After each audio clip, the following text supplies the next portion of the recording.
Hello नमस्कार, मैं doctor Rajneesh Kumar आप सभी का एक बार फिर से हार्दिक स्वागत करता हूं।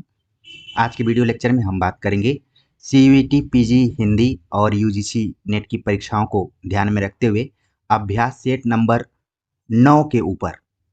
और लगातार हमने अब तक 1 से लेकर 8 तक अभ्यास किया हुआ है और उम्मीद है कि इन अभ्यासों से आप सभी का मनोबल बढ़ रहा होगा और एक तरीके से रिवीजन भी हो रहा होगा कि हमने जो भी तैयारी की है उसमें कितने क्वेश्चंस को सही कर पा रहे हैं और कहाँ पर कमियां हैं। उन कमियों का ज़रूर आप मूल्यांकन कीजिए, उसके बाद ही आपको लाभ मिलेगा। तो अनुराग हिंदी एकेडमी की एक कोशिश है कि आपकी तैयारी में बस आपका सहयोग दिया जाता रहे, जिससे कि आप हतोत्साहित ना हो और अपने सफलता की तरफ बढ़ते जाएं और आपको मंजिल मिल जाए। तो उसी क्रम में अभ्यास 9 पर बातचीत करते हैं और मैं गुजारिश करूंगा कि आखिर तक इस प्रश्नोत्तरी को जरूर आप सभी देखेंगे। और एक चीज़ ध्यान में रखना है कि हम चीज़ों को समझते हुए चलेंगे, बहुत जल्दीबाजी में चीज़ों को नहीं देखना है, क्योंकि जल्दीबाजी में आप देखेंगे बार बार आपको फिर से कमी महसूस होगी। तो इसलिए समझते जाएंगे। और कई विद्यार्थियों ने कमेंट्स किया कि सर आप क्वेश्चंस केवल पढ़िए और सही आंसर बता दीजिए, पूरे ऑप्शंस को पढ़ने की ज़रूरत नहीं है। लेकिन इस चैनल पर बहुत सारे ऐसे विद्यार्थी जुड़े हुए हैं जो कि नेत्रहीन और दिव्यांग हैं, तो उनको भी मुझे ध्यान में रखना पड़ता है और आराम से समझते चलेंगे, कोई दिक्कत नहीं है। और मैं कोई बहुत इधर-उधर की बातें भी नहीं करता हूँ और कोशिश यही रहती है कि आपके समय की कीमत को समझा जाए। तो चलते हैं, सीधे बात करते हैं पहले क्वेश्चन के ऊपर। सवाल पूछा गया है, हिंदी भाषा का संबंध किससे है? ऑप्शन दिया गया है सौरसेनी अपभ्रंश, अपभ्रंश, पश्चिमी प्राकृत, प्राकृत।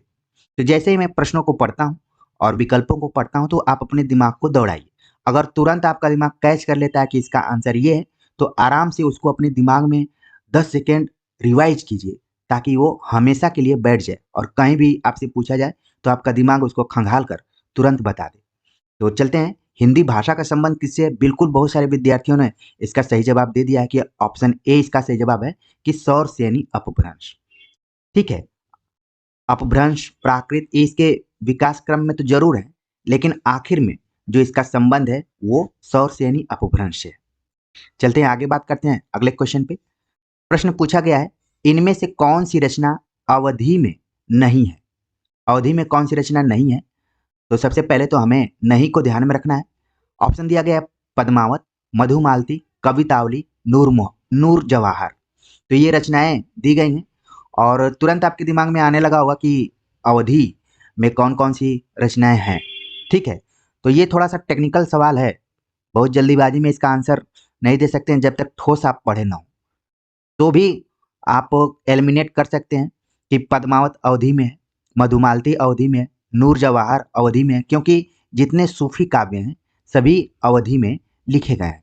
तो इसका मतलब है कि कवितावली जो है एलिमिनेट करके सही जवाब हो गया कवितावली, जो कि तुलसीदास की रचना है और ये ब्रज भाषा में है। ठीक है, और रामचरितमानस की तरह ही कवितावली भी 7 खंडों में बटी हुई है।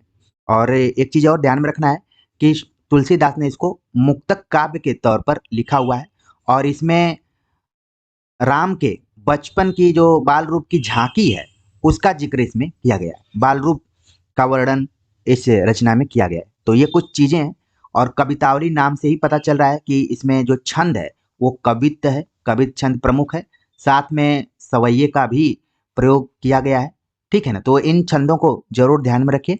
तो इस तरीके से आपका जो सही जवाब हो गया ऑप्शन सी हो गया। आगे बात करते हैं, अगला जो प्रश्न है पूछा गया कि देसिल बयाना सब जग मिठा किसका कथन है? हालांकि ये पंक्ति आपने पढ़ा होगा कि देसिल बयाना सब जन मिठा ते तैसन जम्पौ अवहट्टा। तो किसका कथन है? ऑप्शन दिया गया है तुलसीदास, सूरदास, कबीरदास, विद्यापति। तो तुरंत आपके दिमाग में आ गया कि इसका सही जवाब है ऑप्शन डी विद्यापति। विद्यापति ने देशील बयाना यानी कि जो स्थानीय बोली है उसकी चर्चा की है, खास रचना में कीर्तिलता में, जिसको कि उन्होंने कहानी शब्द का भी प्रयोग किया हुआ है। तो इन तथ्यों को भी ध्यान में रखें, बाकी सारी चीजें आपके दिमाग में गूगल की तरह आ रही होंगी। आगे बात करते हैं, अगला जो प्रश्न है, हिंदी नई चाल में ढली सन 1873 ईस्वी में, यह किसका कथन है? रामविलास शर्मा, रामचंद्र शुक्ल, किशोरी दास वाजपेयी, भारतेंदु हरिश्चंद्र। तो हिंदी नई चाल में ढली बहुत ही महत्वपूर्ण कथन है और परीक्षा के दृष्टिकोण से हमेशा पूछा जाता है। तो बातों ही बातों में बहुत सारे विद्यार्थी ने सही जवाब बता दिया कि ऑप्शन डी भारतेंदु हरिश्चंद्र ने लिखा था कि हिंदी नई चाल में ढली। ये उस समय की बात है जब हिंदी और उर्दू के बीच में विवाद चल रहा था। तो कुछ जो विचारक थे, खासतौर से राजा शिव प्रसाद सितारे हिंद, राजा लक्ष्मण सिंह, तो कुछ लोग उर्दू की तरफ झुके हुए थे, कुछ संस्कृतनिष्ठ हिंदी की बात कर रहे थे। लेकिन भारतेंदु हरिश्चंद्र ने एक बीच का रास्ता निकाला और कहा कि 1873 में ये कि हिंदी नई चाल में ढली। तो भारतेंदु हरिश्चंद्र का कथन है, इसको बिल्कुल ध्यान में रखिए। कई बार सवाल पूछ लिया जाता है कि ये कथन किस पुस्तक में दिया गया है, तो इनकी एक रचना है कालचक्र, जो कि इतिहास से रिलेटेड है, इसमें इसका जिक्र किया गया है।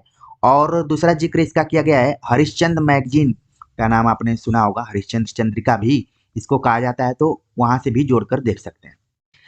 ठीक है, चलते हैं आगे, बात करते हैं अगले क्वेश्चन पे। अगला प्रश्न है, पूछा गया कि आधुनिक काल में गद्य का आविर्भाव सबसे प्रधान घटना है, यह कथन किसका है?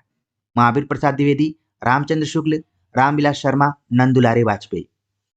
तो जब ऑप्शन में शुक्ल जी का नाम हो तो थोड़ा सा वहां पर सचेत होकर हमें आंसर देना पड़ता है, और लेकिन कई बार आंसर वही होता है। तो बिल्कुल आप लोगों ने सही जवाब बता दिया कि शुक्ल जी ने कहा कि आधुनिक काल में गद्य का आविर्भाव सबसे प्रधान घटना है। तो ये तो शुक्ल जी का हो गया, लेकिन बदलते हुए पैटर्न में पूछा जा सकता है कि ये कथन शुक्ल जी ने किस प्रकरण में कहा है। तो आप सभी के लिए मैं एक होमवर्क दे दिया, आप बताइए कि किस प्रकरण में कहा गया है, ठीक है ना? तो आपको भी आनंद आया कि थोड़ी आप शुक्ल जी की किताब को बदलेंगे, पलटेंगे। चलते हैं आगे, बात करते हैं। अगला जो प्रश्न है, पूछा गया कि भरत मुनि ने अपभ्रंश को नाम दिया है। भरत मुनि जो कि रस सिद्धांत के प्रवर्तक के तौर पर माने जाते हैं, लेकिन अपभ्रंश का नाम उन्होंने दिया है। ऑप्शन दिया गया है लोक भाषा, जन भाषा, देश भाषा, अशुद्ध भाषा। तो क्या नाम दिया है? आप लोगों ने बिल्कुल सही जवाब इसका दे दिया कि लोक भाषा नाम से पुकारा है भरत मुनि ने अपभ्रंश को। वैसे आप देखेंगे अपभ्रंश को किसी ने आभेर कहा, ठीक है, किसी ने अपभ्रष्ट कहा। तो इन सारी चीजों को ध्यान में रखिए। किसी ने देश भाषा भी कहा हुआ है, तो भरत मुनि ने क्या कहा इसको? इसको कहा लोक भाषा। अगला प्रश्न है कि वल्लभाचार्य किस संप्रदाय के संस्थापक थे? ऑप्शन दिया गया अद्वैत, द्वैताद्वैत, शुद्धाद्वैत, विशिष्टाद्वैत। तो संप्रदाय से रिलेटेड कई बार सुमेलित भी क्वेश्चन आ जाते हैं, कई बार वन लाइनर आ जाते हैं। यहाँ पर आपने देखा वन लाइनर आया हुआ है। वल्लभाचार्य का संबंध किस संप्रदाय से है? तुरंत आपके दिमाग में सही जवाब आ गया कि ऑप्शन सी शुद्धाद्वैत। इसके अतिरिक्त और जो भी यहाँ पर संप्रदाय दिए गए हैं, उसके संस्थापक कौन कौन है, ये सब भी आपके दिमाग में तुरंत कौंध जाना चाहिए, जिससे कि लगेगा कि आप सही दिशा में तैयारी कर रहे हैं। मुझे उम्मीद है कि जितने विद्यार्थी होंगे उनके दिमाग में तुरंत आ गया होगा कि अद्वैत शंकराचार्य से, द्वैताद्वैत सनकादिक से, और विशिष्टाद्वैत रामानुजाचार्य से जुड़ा हुआ है। तुरंत आप अपने दिमाग में इसको ला देंगे। चलते हैं आगे, बात करते हैं। अगला प्रश्न है, पूछेगा कि निम्नलिखित में से कौन आचार्य कवि नहीं है? ऑप्शन दिया गया है केशवदास, भिखारीदास, चिंतामणि, ब्रजवासी दास। जैसा कि आप रीतिकाल के संदर्भ में पढ़ते होंगे, तो रीतिकाल में हालांकि धाराएं तो तीन चल रही थी, लेकिन कवियों की दो तरीके की कोटि थी। एक विशुद्ध तौर पर कवि थे और एक विशुद्ध तरीके से आचार्य थे। कुछ थे कवि और आचार्य दोनों थे। तो यहाँ पर पूछा गया कि कौन आचार्य कवि नहीं है? ऑप्शन जो भी दिया गया इसमें, तो आप देख रहे हैं कि इसका सही जवाब हो गया ऑप्शन डी ब्रजवासी दास। ठीक है, चलते हैं अगले क्वेश्चन पे, बात करते हैं। अगला प्रश्न है, पूछा गया है कर्मवीर के संपादक थे, कर्मवीर पत्रिका के संपादक कौन थे? ऑप्शन दिया गया है शिव प्रसाद गुप्त, माखनलाल चतुर्वेदी, पराडकर, गणेश शंकर विद्यार्थी। तो कर्मवीर के संपादक कौन थे? तो इसका जो सही जवाब है यहाँ पर ऑप्शन बी माखनलाल चतुर्वेदी। ठीक है, तो इसको आपको ध्यान में रखना है। आगे बात करते हैं अगले क्वेश्चन पे। अगला प्रश्न है कि कुआनो नदी के रचनाकार है, कुआनो नदी के रचनाकार कौन है? ऑप्शन दिया गया है सर्वेश्वर दयाल सक्सेना, रघुवीर सहाय, श्रीकांत वर्मा, नरेश मेहता। तो कुआनो नदी जो कि काव्य संग्रह है, किसका है? बिल्कुल सही जवाब आपने दिया कि ऑप्शन ए सर्वेश्वर दयाल सक्सेना। सर्वेश्वर दयाल सक्सेना का संबंध सप्तक से भी है। आप कमेंट्स कर कर बताइए कि सक्सेना किस सप्तक से जुड़े हुए हैं, जिससे कि आपका रिवीजन भी होता रहे तो ज़्यादा आपको आनंद आएगा। चलते हैं आगे बात करते हैं, अगला जो प्रश्न है, इनमें कौन सा महाकाव्य नहीं है? महाकाव्य नहीं है। ऑप्शन दिया गया है लोकायतन, रामदूत, गंगावतरण, कुरुक्षेत्र। तो आप देख रहे हैं कि यहाँ पर हमें बताना है कि महाकाव्य नहीं है। तो लोकायतन पंत का महाकाव्य है, गंगावतरण जगन्नाथ दास रत्नाकर का है, ठीक है। कुरुक्षेत्र इसमें जो ऑप्शन दिया गया है डी, कि ये महाकाव्य के अंतर्गत नहीं है बल्कि ये खंड काव्य इसको माना जाता है, ठीक है। तो इसको आप ध्यान में रख सकते हैं। आगे बात करते हैं अगले क्वेश्चन पे। पूछा गया है कि स्वदेश दीपक की रचना है आधे अधूरे, कबीरा खड़ा बाजार में, बकरी, कोर्ट मार्शल। तो स्वदेश दीपक जो कि नाटककार के तौर पर जाने जाते हैं, और विकल्पों में जितना भी आपने नाम देखा सभी नाटक है। आधे अधूरे किसका नाटक है ये आपके दिमाग में आ गया होगा, बकरी किसका है, कबीरा खड़ा बाजार में किसका है, कब प्रकाशित हुआ है। ये सारी चीजें आपके दिमाग में अगर आ रही होंगी तो बहुत अच्छी बात है, नहीं आ रही हैं तो एक बार फिर से आपको कंसंट्रेट होकर याद करने की जरूरत है। बातों ही बातों में आप लोगों ने बिल्कुल इसका सही जवाब दिया कि कोर्ट मार्शल है, ठीक है। और पिछले प्रैक्टिस सेट में कोर्ट मार्शल आया भी था। इसकी मुख्य विषय वस्तु क्या रही है समाज की दृष्टिकोण से। तो आगे बात करते हैं, अगला जो प्रश्न है, भुक्तिवाद की अवधारणा किसकी है? भुक्तिवाद ऑप्शन दिया गया मम्मट, भट्टनायक, भट्टलोलट, आनंदवर्धन।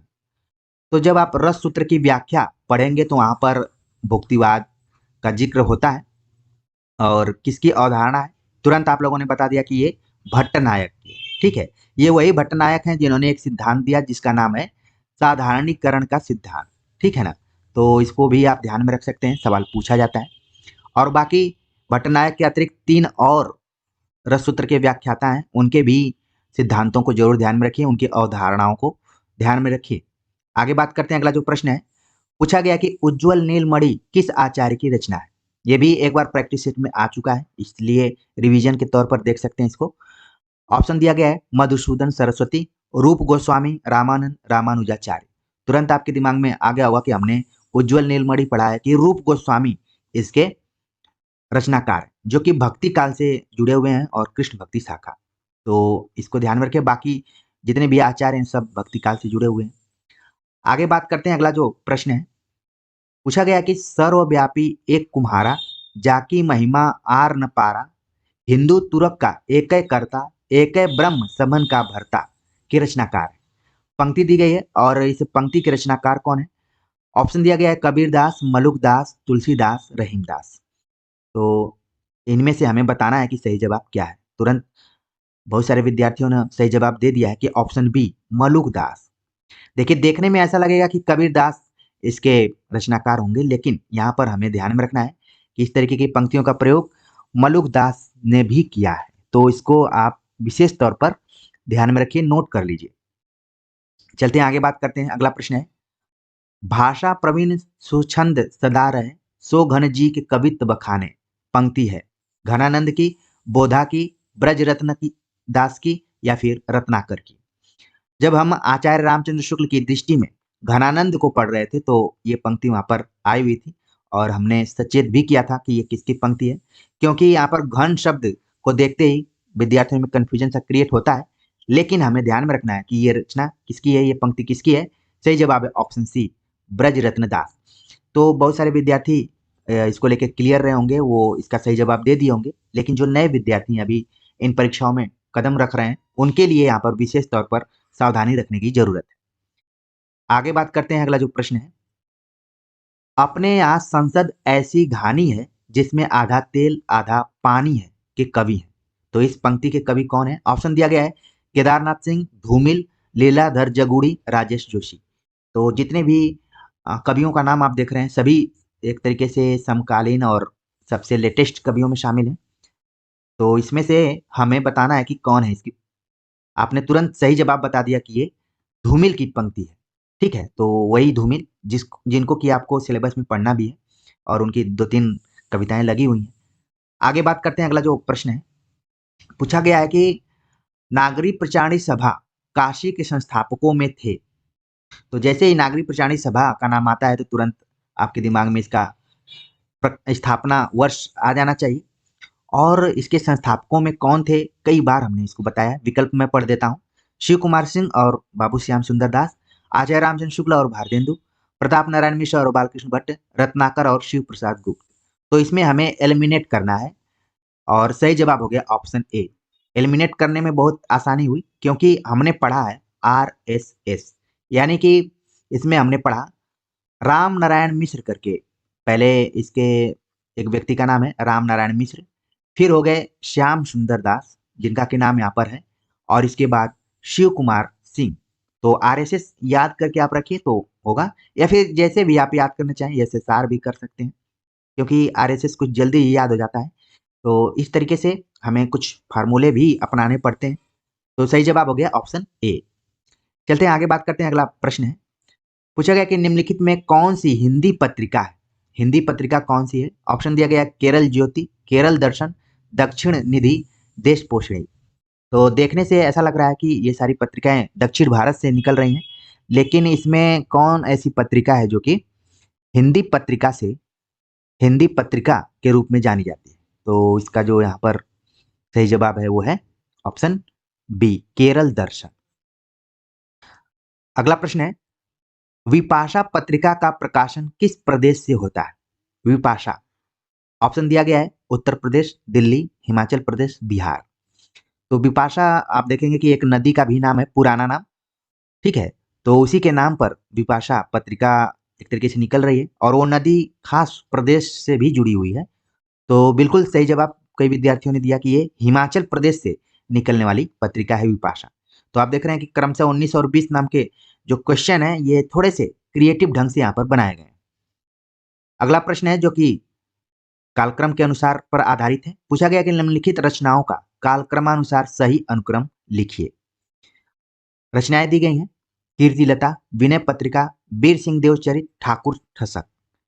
तो यहाँ पर देखिए आपको प्रकाशन वर्ष बहुत ज्यादा याद करने की जरूरत नहीं है। अगर आप काल भी याद रखते हैं कि कीर्तिलता जो है आदिकाल की है, विनय पत्रिका भक्तिकाल, वीर सिंह देवचरित रीतिकाल, ठीक है, और इसमें भी ठाकुर ठसक भी क्या है, रीतिकाल से जुड़ी हुई है। या फिर कवियों को ध्यान में रखें तो विद्यापति, तुलसीदास, केशवदास, इसके बाद ठाकुर, ठीक है ना। तो इस तरीके से ऑप्शन ए ही इसका सही जवाब हो गया, और बाकी कोई ऑप्शन इसमें कोई है भी नहीं, सब एलिमिनेट हो जाएंगे क्योंकि कीर्तिलता जो है किसी में पहले यहाँ पर नहीं दिख रही है। आगे बात करते हैं, अगला जो प्रश्न है थोड़ा सा ये टेक्निकल प्रश्न है। पूछा गया कि निम्नलिखित रचनाओं का कालक्रमानुसार सही अनुक्रम क्या है? यहाँ पर भी हमें सही अनुक्रम बताना है। रचनाएं दी गई हैं उर्वशी, पद्मावत, पथिक, अनामिका। तो आप देख रहे हैं कि तुरंत आपके दिमाग में आया होगा कि पद्मावत पहले नंबर पे होना चाहिए, लेकिन पद्मावत दो जगहों पे पहले नंबर पे है। तो इसलिए हमें और थोड़ा सा ध्यान में रखना पड़ेगा कि आखिरकार सही जवाब क्या हो सकता है। तो मान लीजिए पद्मावत 1540, पथिक नाम की जो रचना है वो 1920, अनामिका 1923 और उर्वशी 1961। वैसे आप देखेंगे तो उर्वशी के लेखकों में दो लेखक शामिल हैं, एक तो हो गए जयशंकर प्रसाद और दूसरे हो गए दिनकर, ठीक है। तो यहाँ पर जो प्रश्न बनाया गया वो दिनकर की उर्वशी को लेकर बनाया गया, नहीं तो अगर जयशंकर प्रसाद की उर्वशी को लेंगे तो फिर ऑप्शन कोई सही नहीं मिलेगा। तो इसलिए सही जवाब इसका क्या हो गया, ऑप्शन बी हो गया। तो इसको आप ध्यान में रख सकते हैं।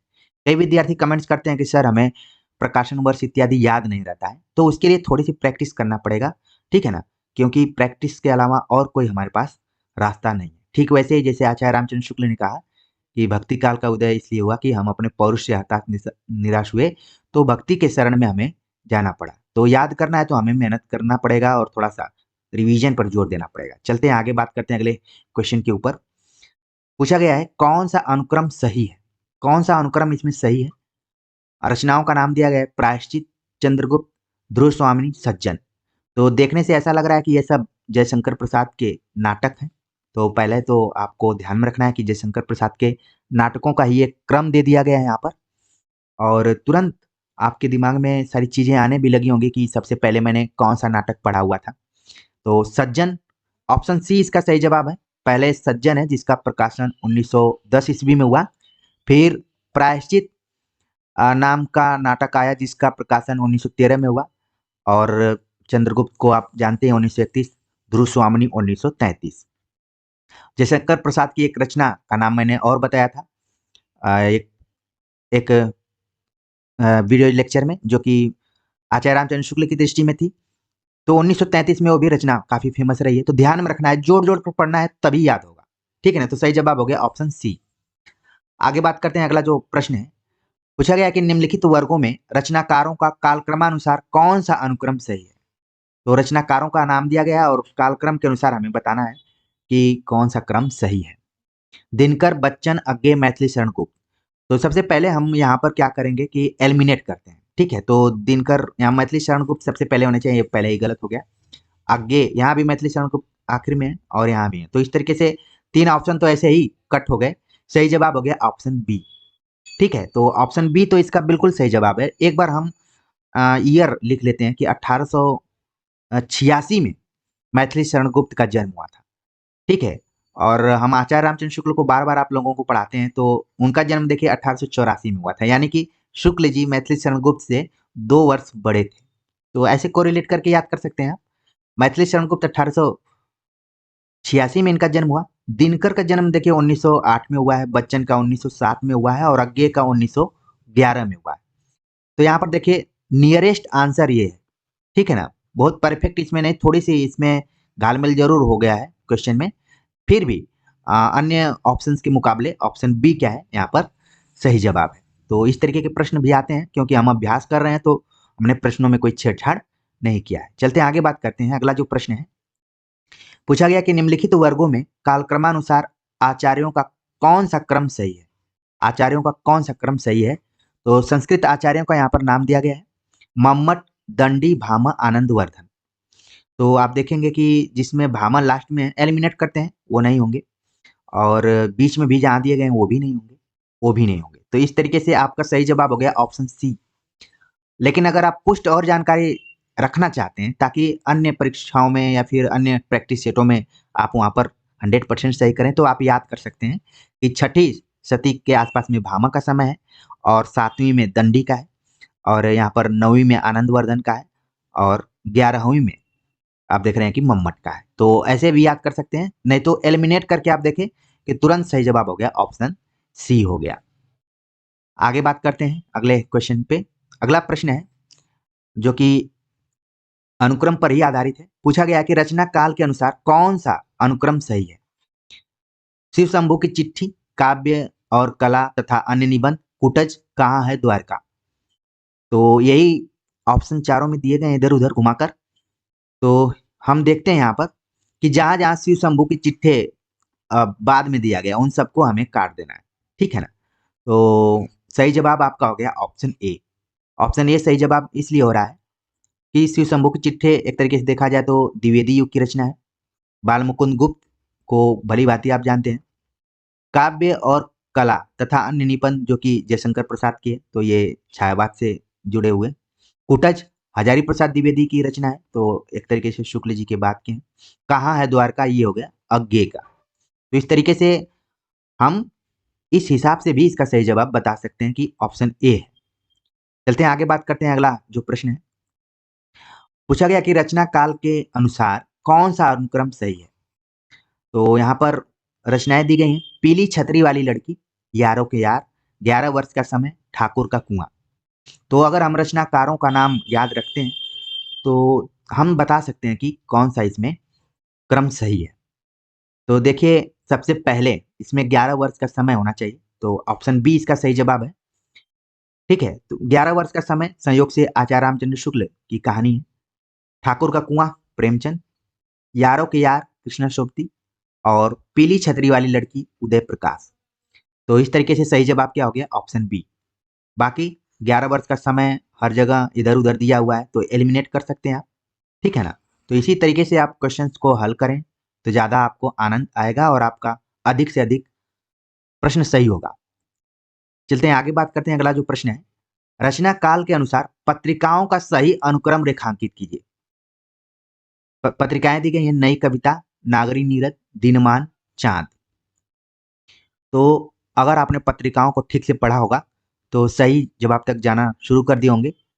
सबसे पहले इसमें नागरी नीरद आनी चाहिए, तो ऑप्शन सी है इसका सही जवाब। नागरी नीरद जो कि भारतीय हिंदी युग की है, बाकी जो भी पत्रिकाएं हैं सब उसके बाद की हैं। सही जवाब हो गया ऑप्शन सी, ठीक है। अगला प्रश्न है, पूछा गया है कि उपन्यासकारों का कालक्रमानुसार सही अनुक्रम रेखांकित कीजिए। तो सही अनुक्रम क्या है उपन्यासकारों का? नाम दिया गया है राधिका रमन प्रसाद सिंह, अमृतलाल नागर, मोहन राकेश, देवकी नंदन खत्री। तो जैसे ही आपने देखा देवकी नंदन खत्री, वो पहले होने चाहिए, तो ये तो गलत हो गया। पहले ऑप्शन बी में है, तो ऑप्शन बी इसका सही जवाब हो गया और यही इसका सही आंसर भी है। ठीक है ना? तो हर जगह इसी तरीके से आपको एलिमिनेट कर करके आंसर देना है। आगे बात करते हैं, अगला जो प्रश्न है, काल के अनुसार कवियों के सही अनुक्रम को रेखांकित कीजिए। श्रीधर पाठक, महादेवी वर्मा, त्रिलोचन, श्रीकांत वर्मा का नाम दिया गया है। तो यही विकल्पों में अलग अलग है। सबसे पहले नाम होना चाहिए श्रीधर पाठक का। तो आप देख रहे हैं कि पहला ही ऑप्शन इसका सही जवाब है, श्रीधर पाठक, जो कि द्विवेदी युग से रहे। महादेवी वर्मा, जो कि छायावाद से हैं। त्रिलोचन, जिनको कि प्रगतिशील या प्रगतिवाद से जोड़ा जा सकता है। श्रीकांत वर्मा नई कविता के दौर के हैं। ठीक है ना? तो इस तरीके से ऑप्शन ए इसका सही जवाब हो गया। और वैसे श्रीधर पाठक हमें पहले होने चाहिए, तो देख रहे हैं कि हर जगह पर इनको पहले नंबर पे नहीं रखा गया है, तो एलिमिनेट करके भी देख सकते हैं। आगे बात करते हैं अगले क्वेश्चन के ऊपर, जो कि सुमेलित वाला प्रश्न आ गया। पूछा गया कि निम्नलिखित उपन्यासकारों का उनकी रचनाओं के साथ सुमेलित कीजिए। देशद्रोही, भूले बिसरे चित्र, अनामदास का पोथा, निरूपमा। जैसे मैंने बोला, आपके दिमाग में इनके उपन्यासकारों का नाम एकदम छप गया होगा। देशद्रोही जैसे मैंने बोला तो यशपाल। ठीक है, तो दो मैं कर लेता हूँ। भूले बिसरे चित्र, भगवती चरण वर्मा। ध्यान में रखना है क्योंकि यहाँ पर वृंदालाल वर्मा भी दिया है, तो बहुत जल्दीबाजी में आपको नहीं देखना है। अनामदास का पोथा, हजारी प्रसाद द्विवेदी। निरूपमा, जो कि निराला हो गए। ठीक है, तो इस तरीके से इसका जो कॉम्बिनेशन बन रहा है 2 4 5 3, हम देख लेते हैं 2 4 5 3। तो ऑप्शन सी इसका सही जवाब हो गया। आगे बात करते हैं, अगला जो प्रश्न है, निम्नलिखित पंक्तियों के साथ उनके कवियों के नाम सुमेलित कीजिए। पंक्तियां दी गई हैं और कवियों का नाम हमें बताना है। जात पात पूछे नहीं कोई, गिरा अनयन नयन बिनु बानी, प्रेम प्रेम ते होय प्रेम ते पारहि पइये, मानुष प्रेम भयो बैकुंठी। तो ऐसे प्रश्नों में सबसे पहले जो आपको आंसर पता हो उसको मिलाइए। मान लीजिए मुझे मालूम है कि मानुष प्रेम भयो बैकुंठी, ये किसका है? जायसी का है, तो मैंने मिला लिया वैसे। ठीक है, और जात पात पूछे नहीं कोई, कई बार विद्यार्थी कमेंट्स करते हैं कि किसका है, ये रामानंद का है, तो इनको ध्यान में रख लीजिए। गिरा आनयन नयन बिनु बानी, ये हो गया तुलसीदास का। ठीक है, इसके बाद यहाँ पर मामला फंस रहा है कि सी इसमें किसका हो सकता है। ठीक है, तो इसका जो सही जवाब है यहाँ पर कि सी जो है उसके हैं सूरदास। ठीक है, प्रेम प्रेम ते हो प्रेम ते पा रही पाइए, तो ये हो गए सू। तो इस तरीके से इसका जो कॉम्बिनेशन बन रहा है 4 4 1 5 3, 4 1 5 3, ऑप्शन सी इसका भी सही जवाब है। आगे बात करते हैं, अगला जो प्रश्न है, पूछा गया कि निम्नलिखित कहानियों को उनके कहानीकारों के साथ सुमेलित कीजिए। कहानियां दी गई हैं, जहां लक्ष्मी कैद है, राजा निर्बंसिया, महुए का पेड़, 5 रुपए की आजादी, वापसी। तो सबसे पहले हम बात करते हैं कि जहां लक्ष्मी कैद है वो किसका हो गया? राजेंद्र यादव का हो गया। कमलेश्वर, राजा निर्वंशिया, ये डी का 2 हो गया। इसके बाद हरिशंकर परसाई और कृष्णचंद्र को हमें मिलाना है, क्योंकि वापसी जैसा कि आप जानते हैं कि इसमें उषा प्रेमबदा का नाम होना चाहिए, तो है ही नहीं, तो इसको हम पहले ही हटा देते हैं। ठीक है, कृष्णचंद्र जो कि महुए का पेड़ नाम से लिखा है इन्होंने, और एक रचना और है महुए से ही जुड़ा हुआ है, महुए का फूल। आप कमेंट्स कर बता सकते हैं कि महुए का फूल या फिर महुए का पेड़ करके एक और कहानीकार हैं जिन्होंने लिखा हुआ है। और यहाँ पर हरिशंकर परसाई का हो गया आईबी, 5 रुपए की आजादी। तो इस तरीके से जो कॉम्बिनेशन बन रहा है 3 4 1 2, हम मिला लेते हैं 3 4 1 2। ठीक है ना? तो पहला ही ऑप्शन यहाँ पर सही हो गया। अगला प्रश्न है, जो कि एक तरीके से पाश्चात्य काव्यशास्त्र से रिलेटेड है। पूछा गया कि निम्नलिखित ग्रंथ और ग्रंथकारों का को सुमेलित कीजिए। ग्रंथ और ग्रंथकारों को सुमेलित करना है। तो ग्रंथ को मैं पढ़ता हूँ, practical criticism, sacred wood, lyrical ballads, poetics. तो नाम जैसे मैंने लिया आपके दिमाग में खुद छपता जा रहा होगा। पोएटिक्स अरस्तू का हो गया। ठीक है, तो डी का 3 कर दिया मैंने। लिरिकल बैलेट्स जो कि वर्ड्सवर्थ का हो गया, और इसके साथ एक और जुड़ा हुआ है ठीक है, कॉलरिज। लिरिकल बैलेट्स अभी वर्ड्सवर्थ का आप ध्यान में रखिए। इसके बाद हो गया सेक्रेड वुड, जो कि टीएस इलियट का है। ठीक है, तो ये हो गया 5। प्रैक्टिकल क्रिटिसिज्म, ये हो गया आई ए रिचर्ड्स, जो कि 2 नंबर पे हो गया। तो कॉम्बिनेशन जो बन रहा है 2 5 4 3, 2 5 4 3। तो आप देख रहे हैं कि पहला ही ऑप्शन यहाँ पर सही हो गया। आगे बात करते हैं अगले क्वेश्चन के ऊपर। पंक्तियां यहाँ पर दी गई हैं और साथ में कवियों का नाम दिया गया है। पूछा गया कि अरुण या मधुमय देश हमारा। मैं पंक्तियों को पढ़ता हूं और आपके दिमाग में तुरंत कवियों का नाम आना चाहिए। अरुण या मधुमय देश हमारा, हम नदी के द्वीप हैं, दुखों के दागों को तमगो सा पहना, मेरे लिए हर आदमी एक जोड़ी जूता है। तो आप तुरंत मिला सकते हैं अरुण या मधुमय देश हमारा, जो कि जयशंकर प्रसाद के नाटक से बल्कि ये लिया गया। हम नदी के द्वीप हैं, अज्ञे हो गए। ठीक है, दुखों के दागों को तमगो सा पहना, ये कौन हो गए? मुक्तिबोध हो गए। और इसके बाद मेरे लिए हर आदमी एक जोड़ी जूता है, जो कि धूमिल की पंक्ति हो गई। तो एक तरीके से जो कॉम्बिनेशन बन रहा है 3 1 4 2, मिला लेते हैं हम 3 1 4 2। तो देखते हैं ऑप्शन सी इसका सही जवाब है। ठीक है, आगे बात करते हैं, मिलाने वाला ही प्रश्न है जो कि पत्रिकाओं से रिलेटेड है। पूछा गया कि निम्नलिखित को सुमेलित कीजिए। नया ज्ञानोदय, साहित्य अमृत, वाक, दस्तावेज। तो नया ज्ञानोदय, जिसके की संपादक रहे हैं रविंद्र कालिया, तो एक का एक हो गया। दस्तावेज, जिसके संपादक रहे हैं विश्वनाथ प्रसाद तिवारी। ठीक है, तो 2 कर लेते हैं। वाक, जो कि सुधीश पचौरी इसके संपादक रहे हैं, तो इसको आई भी कर लेते हैं। साहित्य अमृत, ये आपके लिए नया हो सकता है, मेरे लिए भी एक तरीके से रिवाइज करते करते ये नया ही है। तो इसका जो यहाँ पर नाम लिखा है थोड़ा सा गलत लिखा गया है। ठीक है, तो ऑप्शन 5वां इसका। तो जो यहाँ पर ऑप्शन बन रहा है 1 5 4 2, हम देख लेते हैं 1 5 4 2, सही जवाब हो गया ऑप्शन सी। तो जो नई चीजें हों उनको आप नोट करते जाइए, बाकी पुरानी चीजों को बस दिमाग में 10 सेकेंड आपको रखना है। अगला प्रश्न है, निम्नलिखित नाटककार और उनकी रचनाओं को सुमेलित कीजिए। नाटक दिए गए हैं दशरथ नंदन, जन कवि जगनिक, रस गंधर्व, अंधा युग, अंधेर नगरी। तो जैसे ही मैंने बोला आपके दिमाग में नाटककारों का नाम आने लगा होगा। अंधेर नगरी का देखिए भारतेंदु हरिश्चंद्र कहीं नहीं दिए हुए, तो उनको पहले से ही कट कर देना है। बाकी मुकाबला ऊपर के 4 ही हैं। आप इसमें भी आईपीएल का फार्मूला लागू कीजिए। ठीक है ना, चलते हैं। देखिए धर्मवीर भारती का तुरंत आप आंख बंद करके अंधा युग बता सकते हैं। ठीक है, और एक इन्हीं से मिलती जुलती रचना अंधा कुआं भी है, उससे भी आप परिचित हैं। चलिए, इसके बाद आप देखेंगे कि जगदीश चंद्र माथुर, दशरथ नंदन हो गया इनका। फिर मणि मधुकर, रस गंधर्व। ठीक है, फिर इसके बाद कुंवर चंद्र प्रकाश सिंह, एक नया नाटक आप यहाँ पर देख रहे हैं जन कवि जगनिक, इसको नोट करना पड़ेगा आपको और इसको ध्यान में रखिए। तो यहाँ पर जो सही जवाब हो रहा है कि 4 1 3 2, 4 1 3 2, हम देखते हैं किसमें दिया हुआ है 4 1 3 2। देखिए 4 1 3 2 कहीं ऑप्शन नहीं दिख रहा है। 4 1 3 2, तो यहाँ पर भी एक तरीके से मिस प्रिंट टाइप का हुआ है, तो यहाँ पर 2 होना चाहिए था। ठीक है, तो इस तरीके से इसका जो सही जवाब यहाँ पर हुआ वो हो गया ऑप्शन सी। अगला प्रश्न है, पूछा गया कि निबंध और निबंधकार को सुमेलित कीजिए। निबंध दिए गए हैं नया साहित्य नए प्रश्न, विचार और वितर्क, हिंदी साहित्य आधुनिक परिदृश्य, मेरा परिवार।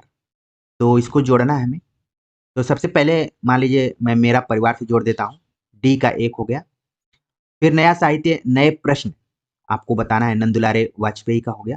ठीक है, और इसके बाद हिंदी साहित्य आधुनिक परिदृश्य, जो कि आगे की ये आगे का निबंध है।